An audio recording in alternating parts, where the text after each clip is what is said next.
Sa mapagpalang araw po sa ating lahat, ako po si Sarina Espaloma at yung ilalahad ko ang aking natutunan para sa daily devotion na pinamagatang Sino ang kamukha mo? So, ating concept is likeness of God, meaning the word likeness in Genesis chapter 1 verse 26 speaks how humans were created similar to God, true not identical. So,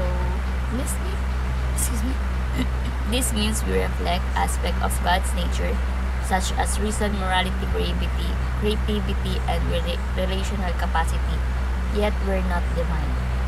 So, at scripture is Genesis chapter 1 verse 26. Na sinasabi, then God said, let us make the man in our image after our likeness, and let them have dominion over the fish of the sea, and over the birds of the heavens, and over the livestock, and over all the earth, and over every creeping thing that creeps on the earth. So, ating katuruan is number 1. Humans are God's creative rulers.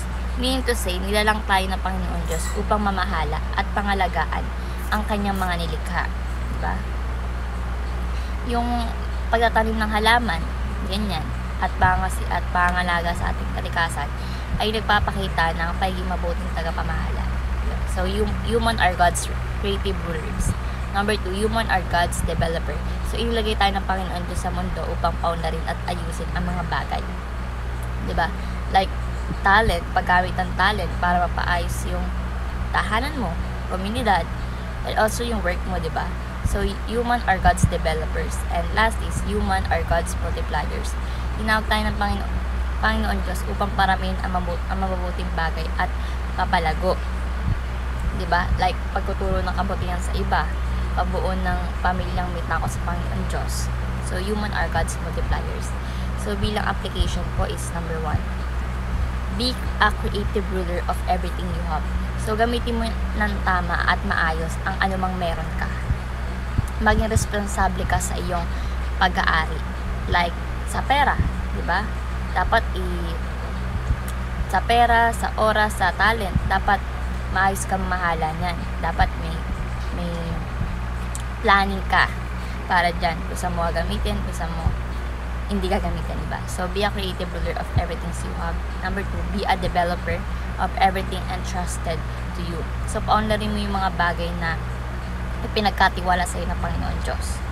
Like sa work, pagbutihin mo yung work mo, pagyamanin yung kaalaman mo, palaguin mo yung mga relasyon mo sa iba, sa Panginoon Diyos, diba?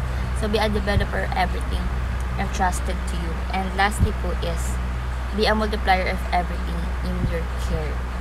So, palawakin at paramihin mo yung mga buting bagay sa buhay mo. Like, turuan mo yung iba ng kabutihan, ibahagi mo yung kaalaman mo, i-share mo, diba? So, mag-disciple ka sa iba ng mga ganyan. So, be a multiplier everything in your core. So, yun naman ang aking natutunan sa daily devotion na rin natutunan kayo. Pag-share sa iba, syempre ma-apply sa ating buhay. Thank you sa pakikinig at God bless po sa ating lahat.